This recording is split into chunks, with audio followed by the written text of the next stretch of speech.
hijo le dijo al mundo entero que estaba perdiendo la cabeza, y yo ni siquiera sabía que ya había presentado los papeles para quitarme la vida. Tengo 66 años, y casi todos los días todavía me despierto con el suave zumbido del ventilador de techo. El olor a cedro de la cómoda que construí a los 20 y el suave crujido de la silla del porche esperándome afuera. Nada en mi mundo se sentía confuso, hasta que mi hijo, Marcus, empezó a decirle a la gente que lo era. Empezó poco a poco, él terminaba mis frases y luego corregía historias que yo misma había vivido. La gente de la iglesia empezó a hablar más despacio a mi alrededor, sonriendo como se le sonríe a alguien que te preocupa, y sentí una extraña niebla alrededor de mi nombre, niebla que él creó. Aún así, hubo momentos en que la verdad se hizo evidente, como el viejo reproductor de casetes en mi mesita de noche, un regalo de un trabajador de la residencia de ancianos donde hice voluntariado. No sabía entonces que un simple casete lo revelaría todo. Pero presentí que los problemas se avecinaban mucho antes de que llegaran, como un trueno lejano que retumba en un campo en calma. Empecé a notar el cambio una tranquila tarde de martes, de esas en las que la luz se cuela suavemente a través de las cortinas de la cocina y la casa parece respirar contigo. Marcus había empezado a visitarme más a menudo, lo que debería haberme reconfortado, es lo que cualquier padre desea al envejecer, pero había algo diferente en su forma de moverse ahora. Salía del coche ya con esa expresión de preocupación, la que la gente practica frente al retrovisor antes de ir a misa, y saludaba a los vecinos antes de saludarme a mí. Sí, últimamente ha estado un poco desorientado, decía en voz baja, solo para ellos, aunque siempre lo suficientemente alto para que yo lo oyera. Solo lo estoy vigilando. Y allí me quedaba yo, tal vez con un rastrillo en la mano o una taza de té a medio llevar a los labios, sintiendo el extraño escozor de oír a mi propio hijo describirme como si no estuviera a 5 pies de distancia. Firme como el roble de mi jardín. Los vecinos me miraban con esas sonrisas suaves y lastimeras, sonrisas que se te hunden en las costillas si se lo permites. Pero nada en mí me parecía extraño. Recordaba todo lo que importaba. Mi mente funcionaba a la perfección. Y, sin embargo, Marcus se comportaba como si estuviera rodeado de un problema, no de una persona. Por las noches, después de que se fuera, me acomodaba en el columpio del porche.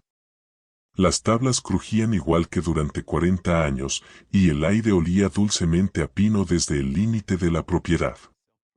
A veces, si cerraba los ojos, oía ecos de un Marcus más joven, corriendo descalzo por el jardín, llamando papá en cuanto se raspaba la rodilla. En aquel entonces, él creía que yo podía arreglarlo todo. En aquel entonces, yo creía que se convertiría en un hombre que mantendría su corazón firme, incluso cuando la vida lo sacudiera. Pero ahora, cuando venía, miraba mi casa como un agente inmobiliario mira una propiedad que ya está planeando poner a la venta.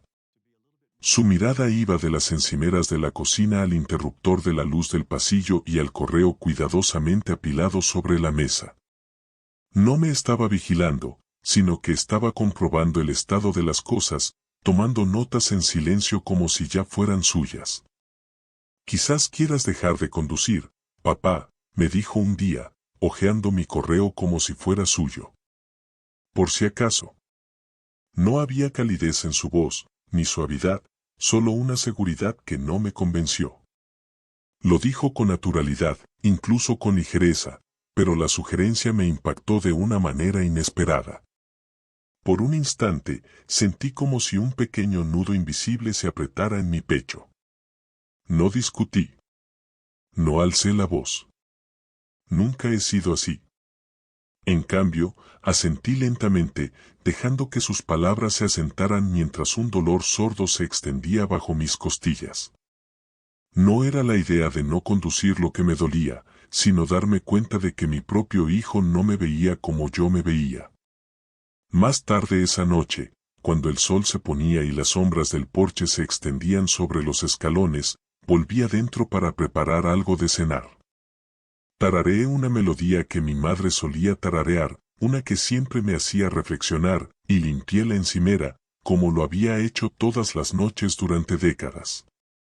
Todo en mi casa me resultaba familiar, estable, confiable. Pero cuando abrí el cajón de la cocina donde guardo mi bloc de notas y las llaves de repuesto, había algo nuevo escondido debajo de un folleto del supermercado. Un folleto satinado. Fotos brillantes. Personas mayores sonrientes caminando por pasillos que olían demasiado a lejía y a silenciosa resignación. Un centro de cuidado de la memoria. Al principio, pensé que lo habían enviado por error. Pero entonces lo vi, mi nombre escrito en la esquina superior, con una letra que reconocería en cualquier parte. La letra de Marcus. Por un momento, me quedé allí parado, con el zumbido del refrigerador llenando el silencio mientras el corazón me latía con fuerza en los oídos. El folleto parecía más pesado que el papel, como si llevara algo afilado en su interior. Tracé las letras de mi nombre con el pulgar, sintiendo un temblor que me recorría el cuerpo. No era exactamente miedo, sino reconocimiento. Algo estaba comenzando. Algo para lo que no estaba preparada. Y justo entonces, cuando la última luz se desvaneció por la ventana y la casa quedó en silencio a mi alrededor, comprendí que Marcus no estaba vigilándome. Estaba preparando algo. Preparación para algo. Y lo que más me dolió fue darme cuenta de que no tenía intención de contármelo. Esa noche, mucho después de que se hubieran lavado los platos y se hubiera apagado la luz del porche, abrí de nuevo ese cajón, solo para asegurarme de que no lo había soñado, y allí estaba, esperándome en la oscuridad. El folleto de un centro de cuidados de la memoria, con mi nombre escrito en él. No tenía pensado sacar el folleto a relucir esa tarde siguiente, no delante de nadie, y mucho menos delante de Ilaiche, nuestro viejo amigo de la familia. Pero a veces la verdad se escapa cuando uno se cansa de tragársela. Estábamos todos de pie en mi sala, la luz del sol filtrándose por las cortinas de encaje, calentando el viejo suelo de roble. Sostuve el folleto con cuidado entre los dedos, con las esquinas suaves por haberlo recogido y dejado toda la mañana. Marcus, dije levantándolo ligeramente, ¿por qué estaba esto en mi cajón? No se inmutó. Ni siquiera parpadeó. En cambio, soltó una risa ensayada, ligera, etérea, de esas que usa la gente cuando quiere que todos se unan antes de que alguien se dé cuenta de que algo no tiene gracia. Papá a veces confunde las cosas, dijo, tan alto que Ilaiche lo oyó. Probablemente quiso tirar eso. Entonces me dio una palmadita en el hombro, no como un hijo que consuela a su padre, sino como un cuidador que calma a alguien frágil. Su mano se sentía pesada. Inoportuna. Como si fuera suya. Ilaiche se removió en su sitio, frotándose la nuca, intentando comprender lo que presenciaba. Y entonces lo sentí, esa familiar calidez de la vergüenza subiendo por mi cuello, solo que esta vez no se calmó como antes. Bajó hasta mi pecho, enfriándose hasta convertirse en algo que dolía más profundamente. Marcus, repetí, ahora más tranquilo, recuerdo exactamente dónde lo encontré. Pero él habló directamente sobre mí, como si mis palabras no fueran más que brisa que pasaba junto a su oído. La semana pasada se dio la vuelta conduciendo a casa, dijo Marcus. Terminó llamándome desde un estacionamiento, pobrecito. Lo miré fijamente. La historia no solo era exagerada, sino inventada. Fabricada desde un lugar que no podía comprender. Y lo peor fue ver cómo la mirada de Ilaiche parpadeaba, primero hacia Marcus, luego hacia mí, como si intentara comparar al padre que conocía desde hacía años con el que ahora describía. Mi voz, no sé qué le pasó. No desapareció, pero se encogió. Se adelgazó en mi garganta, como si hablara a través del algodón. Este era mi hogar, mi vida, mi historia, pero de repente sentí como si Marcus la estuviera reescribiendo en tiempo real, justo delante de mí. Forcé una sonrisa y traté de nuevo de calmarme. Marcus, eso nunca pasó, dije con suavidad pero con firmeza. Lo sabes. Se giró hacia mí con una inclinación de cabeza comprensiva, del tipo que dice te estoy siguiendo la corriente. Papá, murmuró, no hagamos esto ahora. Pero ya lo estábamos haciendo. Y la habitación, mi propia sala, se sentía más pequeña. El aire se sentía más cálido, más denso. Incluso el reloj de la pared parecía sonar más fuerte, como si intentara llenar el silencio que él creaba alrededor de mis palabras. Por un momento, recordé una versión más joven de él sentado en esa misma mesa, contándome con entusiasmo sobre un proyecto escolar, confiando en que lo escucharía y le creería cada palabra. Pero ahora, allí estaba, distorsionando mi verdad hasta que parecía algo débil y borroso, algo que él podía moldear. Y me pregunté en silencio. ¿Qué hubieras hecho tú en mi lugar? ¿Habrías discutido más alto? ¿Te habrías quedado callado? ¿Te habrías marchado? ¿O quedarse allí parado como lo hice yo, sintiendo el suelo moverse bajo tus pies? El día siguió su curso, pero algo dentro de mí seguía inquieto. Intenté deshacerme de ello conduciendo hasta el pueblo para hacer unos recados, algo normal, algo que me ayudara a mantener la calma. El cielo estaba despejado, la brisa suave, el tipo de día que normalmente me ablandaba los pensamientos. Pero en la farmacia, el mundo volvió a tambalearse. Mientras esperaba en el mostrador, la farmacéutica, una mujer que conocía desde hacía años, se inclinó ligeramente hacia adelante y bajó la voz. «Señor Davis, ¿aprobó la nueva receta que le pidió su hijo?» Parpadeé, lentamente, sin que las palabras cayeran todas a la vez. «¿Receta?», pregunté. «¿Qué receta?». Ella dudó, miró la pantalla y luego volvió a mirarme con incertidumbre en sus ojos. «Es para apoyo cognitivo», susurró. «Un medicamento que se suele solicitar para el deterioro temprano de la memoria. Nos pidió que lo preparáramos para recogerlo». En ese momento, el silencioso zumbido de los refrigeradores detrás de ella se sintió repentinamente fuerte, como un enjambre. Mi corazón latió una vez, lento, pesado. Luego, otra vez, más rápido. No había pedido nada. No me había olvidado de nada. No había probado nada. Pero de alguna manera, mi hijo lo hizo. Me quedé paralizado mientras ella repetía suavemente su pregunta, «¿Lo hiciste? ¿Tú quieres este medicamento?». Y lo único que podía pensar era en el folleto, las historias que había contado y la sensación de que algo mucho más grande ya había comenzado sin mi permiso. No dormí mucho después de la pregunta de la farmacéutica. Su voz me siguió hasta casa, instalándose en los rincones de la casa como una corriente de aire que se siente pero no se puede bloquear. Recorrí las habitaciones lentamente esa noche, encendiendo las lámparas una a una, dejando que la suave luz amarilla me calmara. Durante años, este lugar había sido mi ancla, cada fotografía, cada libro, cada pequeño rasguño en las tablas del suelo guardaba un recuerdo de quién era. Sin embargo, últimamente, incluso mi propia casa parecía como si me la estuvieran arrebatando suavemente de las manos. Así que empecé a buscar respuestas como hacen las manos mayores, despacio, con cuidado, tocando cada cajón y armario como si me contara una historia que me había perdido. Marcus había estado organizando cosas últimamente, lo cual era motivo suficiente para revisar zonas que no había abierto en meses. Quería creerle lo mejor, pero es difícil creer cuando el suelo se mueve constantemente bajo tus pies.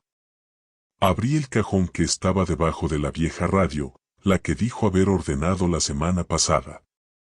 Dentro, todo estaba reorganizado, mis cartas estaban apiladas de otra manera, mis llaves de repuesto estaban en un rincón, faltaba un juego de sellos. Pero escondido debajo de un periódico doblado había algo que no había visto en mucho tiempo, mi viejo reproductor de casetes. Con los botones desgastados por años de arreglarlo para los residentes cuando era voluntario en la residencia de ancianos. Junto a él había un pequeño casete en un estuche transparente. Y de repente, un recuerdo regresó, la trabajadora del hogar de ancianos, una mujer tranquila, de ojos cansados y voz amable, presionando esa cinta en mi mano meses atrás. «Quédate esto», susurró. Por si acaso. En ese momento no entendí lo que quería decir. La vida me parecía normal entonces. O al menos más normal que ahora. Cogí el casete, sintiendo el peso de algo que ya no debería importarme, pero que de alguna manera sí. Respiré hondo y lo introduje en el reproductor. La máquina hizo un suave clic, vacilando antes de encenderse. Un zumbido sordo llenó la habitación, seguido del leve chirrido de la estática. Casi lo apagué, pensando que estaba en blanco o dañado. Pero entonces se oyeron voces, al principio tenues, como si alguien hablara desde el otro lado de un pasillo largo. Y una de esas voces era Marcus. Me incliné hacia adelante instintivamente, con las manos apoyadas en las rodillas.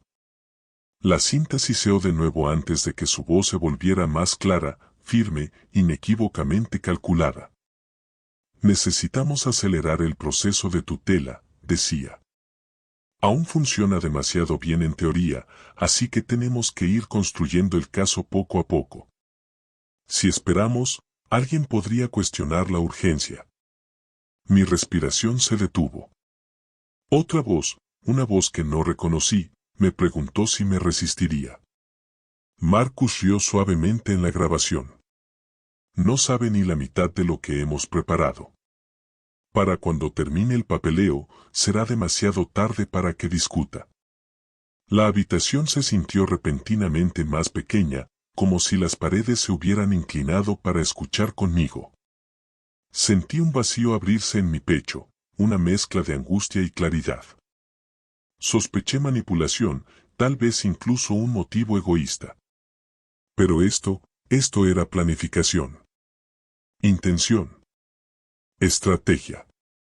Ni cuidado, ni preocupación, control. Por un momento, no pude moverme. Me quedé allí sentado, mirando el reproductor, mientras las ruedas seguían girando como si llevaran fragmentos de mi vida que no me había dado cuenta de que se estaban desvaneciendo. Pensé en mi hijo de niño, en cómo una vez se aferró a mi mano al cruzar calles concurridas, confiando en que lo guiaría con seguridad. Como ese mismo niño pequeño ahora planeaba borrar mi voz de las decisiones sobre mi propia vida.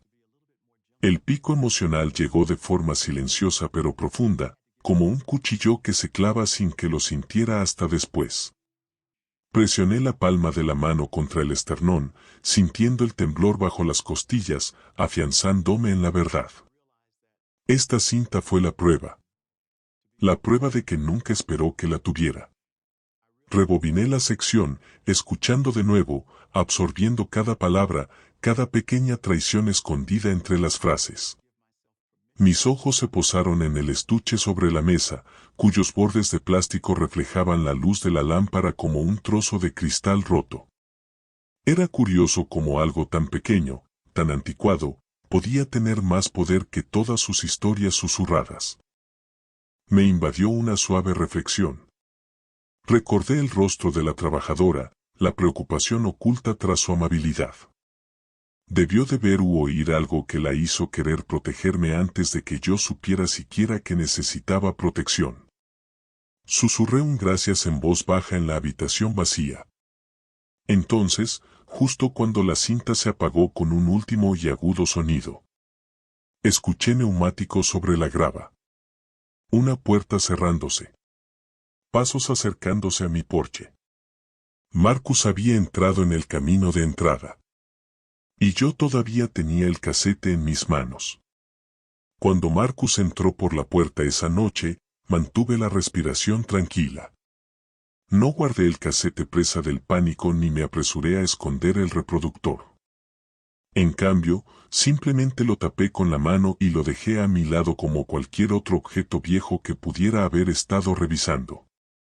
La edad te enseña algo que los jóvenes suelen olvidar: la quietud puede ser más fuerte que la reacción. Y necesitaba permanecer quieta hasta comprender la profundidad de sus planes. Charló con naturalidad, preguntó por la cena, echó un vistazo a la habitación como quien revisa lo que ha cambiado. Pero le respondí en voz baja, como si nada hubiera cambiado, dejando que cada palabra se asentara en el aire con la misma quietud que había habitado durante años. Sin embargo, en mi interior se formó una tormenta silenciosa, acumulándose en los rincones de mi mente como un trueno que se siente antes de oírse. A la mañana siguiente, después de que se fuera a trabajar, recogí el casete y fui a ver a un viejo amigo, Daniel. Había ejercido la abogacía durante décadas antes de jubilarse, el tipo de hombre que no alzaba la voz, pero aún así conseguía calmar a la gente con una sola mirada. Su despacho estaba escondido tras un descolorido edificio de ladrillo en el centro, y la luz del sol se filtraba entre las estanterías de libros polvorientos y títulos enmarcados. Incluso antes de sentarme, sentía el peso del momento sobre mis hombros.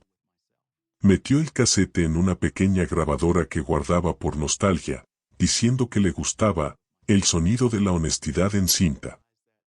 Cuando la voz de Marcus llenó la habitación, Daniel se inclinó hacia adelante, frunciendo el ceño. Repitió ciertas líneas, escuchando con la paciencia lenta y minuciosa de quien ha visto demasiadas familias destrozadas por firmas incorrectas. Después de terminar la cinta, el silencio se sintió lo suficientemente agudo como para cortarlo. «Cuéntamelo todo», dijo en voz baja. Y así lo hice, sobre la farmacéutica, el folleto, el buzón vacío, los pequeños comentarios que Marcus colaba en las conversaciones como veneno disfrazado de preocupación. Mientras hablaba, noté que la luz del día en la oficina era demasiado brillante, casi dura, como si el sol mismo quisiera exponer cada rincón oculto de este desastre. Tuve que juntar las manos para evitar que me temblaran, no por la edad, sino por la traición. Es extraño darse cuenta de que tu propio hijo ha estado ensayando tu caída. Daniel tomaba notas con pulso lento y firme. Cuando por fin levantó la vista, había algo en sus ojos, no lástima, sino una especie de urgencia cautelosa. Marcus ya ha ido más allá de lo que crees, dijo. Una vez que alguien empieza a plantar historias y a reunir papeleo, el sistema legal no siempre se detiene a preguntar si es cierto. Si presentó ciertas peticiones a tus espaldas, la situación puede crecer rápidamente: evaluaciones, visitas sorpresa, audiencias de tutela programadas sin tu intervención. Se me encogió el estómago. Un momento de reflexión me invadió al recordar cuántas veces Marcus se había ofrecido a encargarse de todo por mí, cuántas veces había insistido en recoger mi correo o revisar mis facturas. En aquel entonces, creí que era un gesto de amabilidad. Ahora entendía que era un trabajo preliminar. Le pregunté a Daniel qué debía hacer, con la voz más baja de lo que pretendía. Se recostó y golpeó suavemente la grabadora con un dedo. «Tienes algo excepcional», dijo. «Pruebas reales». La gente miente, pero las grabaciones suelen ser más elocuentes en lugares donde se tergiversa la verdad. Aún así, su expresión no se relajó. «¿Lo confrontarías ahora?», pregunté, «o esperarías hasta que todas las piezas estuvieran en su lugar». No respondió de inmediato, y la pausa se alargó lo suficiente como para que pudiera oír el lejano zumbido del tráfico. Fue entonces cuando me di cuenta de que no se trataba solo de estrategia. Se trataba de elegir el momento oportuno. De asegurarme de que cada verdad se mantuviera firme antes de que el sistema intentara barrerla. Finalmente habló, suavemente pero con un peso que me dio frío. «Si presenta la petición final mañana», advirtió Daniel, «será difícil deshacerla». Esas palabras se asentaron en mi pecho como piedras frías. Y mientras estaba sentado allí, con la luz de la tarde incidiendo sobre el escritorio, comprendí la urgencia de una manera que antes no había sentido. El reloj ya había empezado. Y Marcus contaba con que yo no me diera cuenta.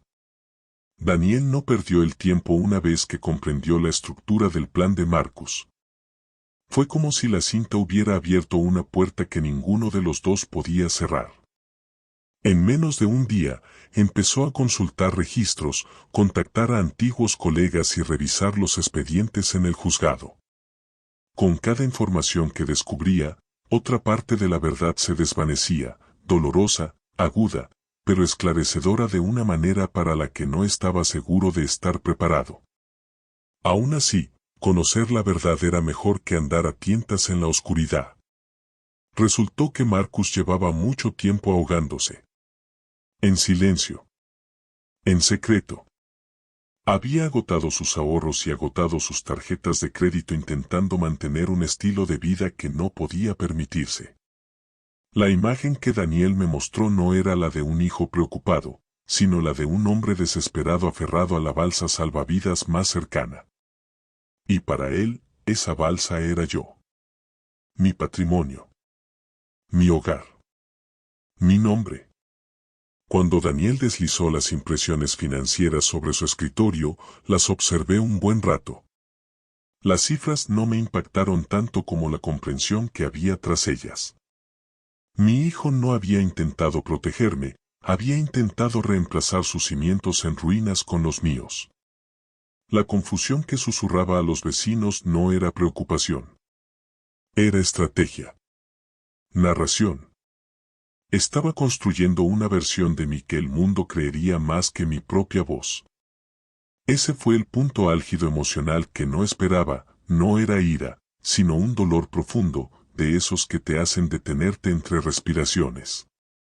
Un padre se pasa la vida creyendo que las peores decisiones de su hijo siguen viniendo del amor. Ver esa creencia desmoronarse silenciosamente es, en sí mismo, una especie de desgarrador dolor. Daniel golpeó suavemente el papeleo, trayendo de vuelta mis pensamientos divagando. Ha programado todo a tus espaldas, dijo. Evaluaciones. Consultas. Todo está diseñado para hacerte parecer incapaz incluso antes de poner un pie en el tribunal. Tragué saliva con dificultad. ¿Evaluaciones? Él asintió. Evaluación cognitiva. En casa.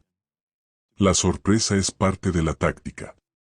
Te toma por sorpresa, te hace tropezar, y de repente, la historia que cuenta se convierte en la historia que ve el sistema. Las palabras pesaban en la habitación, asentándose como polvo que no se dispersaba. Recordé al farmacéutico preguntándome si aprobaba una nueva receta que Marcus había solicitado, una receta destinada a adormecerme. Menos aguda. Más sugestionable. Cada momento extraño que había ignorado de repente adquirió un nuevo significado. El momento de reflexión llegó suavemente, como un cálido recuerdo que se filtraba por una grieta en el presente. Recordé las tardes que pasé enseñando a Marcus a clavar un clavo recto, como sonreía cuando por fin clavaba uno limpio sin doblarlo. Te concentras demasiado, le dije una vez. A veces hay que dejar que la mano encuentre la fuerza antes de que los ojos intenten juzgarla.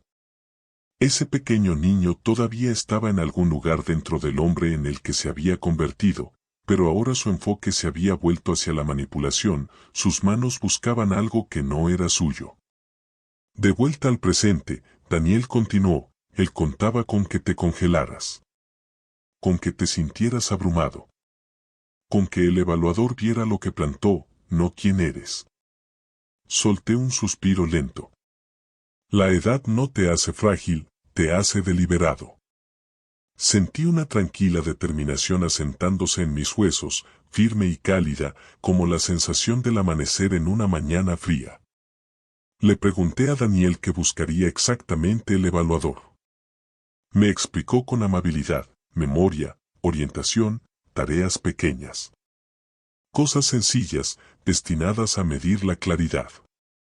pero bajo estrés, incluso las cosas sencillas pueden complicarse. La tensión es parte del plan, dijo. Quiere que te pongas nervioso. Asentí, recorriendo la veta del escritorio de madera de Daniel con la yema del dedo. Una sutil sensación de suspenso me invadió el pecho, un aleteo mezclado con firmeza, como saber que se avecina una tormenta, pero también saber que ya ha sobrevivido a otras. Al llegar a casa, caminé lentamente por mi sala, observándola como lo haría un evaluador.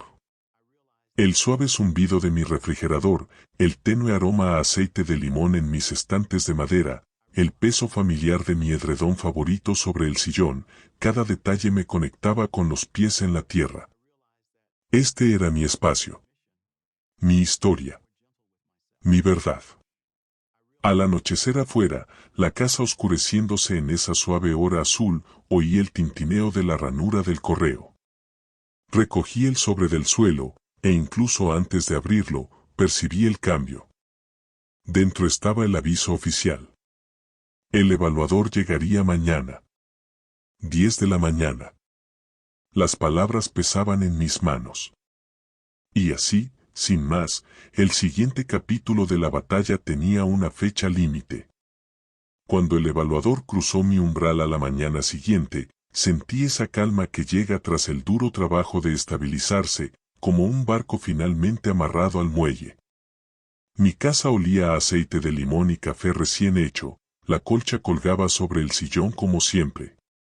Había preparado mis gafas, una pequeña libreta y un bolígrafo, pequeños detalles que hacían que la habitación pareciera mía y me recordaban quién era. No había ensayado nada, solo me recordé a mí misma que debía respirar, que dejara que las palabras fluyeran como quisieran. Su profesionalidad y amabilidad me tranquilizaron. Su portapapeles emitía un suave ruido al pasar la página. Primero me hacía preguntas de orientación, fecha, lugar, nombre del presidente, y yo respondía con la misma voz firme que usaba para leer cuentos antes de dormir. Pasamos a la memorización y a tareas pequeñas, nombré frutas, tracé la silueta de un reloj. Cada respuesta me hacía sentir como alinear piedras en un arroyo. Algunos pensaron que las tareas eran pequeñas, pero cada una era una silenciosa reivindicación, me pertenecía a mí misma. Cuando me preguntó si quería añadir algo, cogí el reproductor de casetes. Tenía la mano firme. Le hablé de la cinta y de la mujer de la residencia de ancianos que me la había dado, por si acaso. Le conté cómo la había encontrado en mi cajón y cómo la grabación había aclarado ciertas cosas. Me escuchó con los ojos dulcificados y asintió como si comprendiera el peso de la evidencia cuando una voz habla con claridad. Para cuando terminó sus notas, sentí un alivio que no era de triunfo, sino de sinceridad. La opinión profesional de la evaluadora, emitida tras una hora de dedicación, confirmó lo que yo ya sabía, era capaz. Lo escribió con claridad, y observé cómo su pluma trazaba la verdad sobre el papel. Esa pequeña hoja parecía una linterna en alto en una habitación oscura. Seguimos los pasos que Daniel nos aconsejó, con discreción y precisión. Presentamos los documentos, presentamos el casete y, por primera vez desde que empezó todo esto, vi cómo la verdad se deslizaba por las páginas como un río que encuentra su cauce. Las citas judiciales se sucedieron ordenadamente, cada una parecía una pequeña y necesaria marcha hacia la claridad, no un campo de batalla. No quería espectáculo. Quería honestidad y la seguridad de una decisión tomada a la luz. Sentada en la sala, mantuve las manos cruzadas sobre el regazo como siempre, firme, sin prisa. Marcus se sentó unas filas delante de mí, removiéndose en su asiento, con la mandíbula apretada. Intentó mirarme a los ojos cuando le pusieron la cinta al juez, pero había algo nuevo en su expresión que no había visto antes, la repentina comprensión de las consecuencias. La cinta lo capturó diciendo lo que había dicho, su plan, la crueldad despreocupada en su voz, la forma en que había descrito asegurarse de que papá no pueda replicar. Escucharla en voz alta fue como ver una imagen revelarse en una bandeja de productos químicos, lento, inevitable, irreversible. Cuando los testigos hablaron, amigos que habían notado comportamientos extraños, el farmacéutico al que le preguntaron sobre medicamentos, escuché sus palabras como si fueran piezas de una tela más grande cosidas. El juez escuchó atentamente, con la frente arrugada, con esa concentración particular que los jueces muestran cuando sopesan más que un texto legal, cuando escuchan si la verdad o la manipulación tienen mayor influencia. No hubo gritos ni un colapso dramático en la sala. La verdad rara vez llega con pirotecnia. Llega con hechos, plazos, la acumulación constante de pruebas que se niegan a ser doblegadas por el poder o la proximidad. La voz del juez, cuando finalmente habló, fue mesurada y justa. Reprendió a Marcus por intentar tergiversar mi condición y por acciones calculadas para manipular el proceso. Confirmó mi competencia y dio por concluida la petición. No fue la victoria más contundente, pero fue la que importaba. No salí triunfante de aquella sala. Salí en silencio, sin artificios, con el corazón lleno de una calma más antigua que el calor de la victoria. Sentía tristeza también, un profundo y persistente dolor por el hijo que había elegido verme como un medio en lugar de como una persona. El dolor no era intenso, era constante, como el dolor lento de una articulación vieja. Pero bajo ese dolor, había un hilo más fuerte, alivio, y una paz suave y sorprendente. Había protegido la historia a la que pertenecía mi vida. Tras la decisión del juez, Marcus se me acercó en la escalinata del juzgado. No había resistencia en su postura, solo un cansancio compuesto de vergüenza y algo parecido al arrepentimiento. Abrió la boca, luego la cerró y finalmente dijo, con una voz que reconocí como la suya, pero más suave, pensé que estaba haciéndolo mejor. Lo miré y experimenté una complejidad de sentimientos. La paternidad no se desvanece por tomar malas decisiones. Asentí lentamente, no para justificarlo, sino para reconocer que las personas pueden ser amadas y equivocadas a la vez. Algunas lecciones que enseñamos, dije en voz baja, esperamos que se conviertan en sabiduría. A veces se convierten en algo más. No discutió. Escuchó. El silencio entre nosotros ya no era el silencio hueco y acusador de antes, era un espacio para que las consecuencias cayeran y, tal vez, para que la comprensión comenzara su largo y cauteloso trabajo. Al alejarme del juzgado bajo el sol de la tarde, sentí el calor en el rostro como una bendición.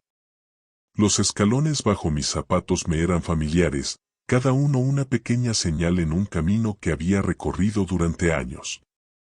Me detuve en la cima, dejando que el sol se posara sobre mis hombros, y me dije en voz baja lo que no le había dicho a nadie en mucho tiempo.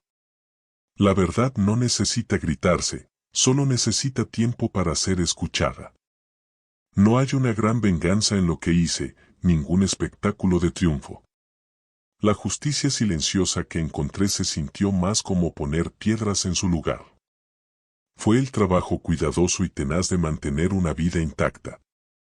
Y aunque la sanación entre Marcus y yo tomaría tiempo y ternura, yo tenía mi hogar, mi nombre y la dignidad de mi propia voz.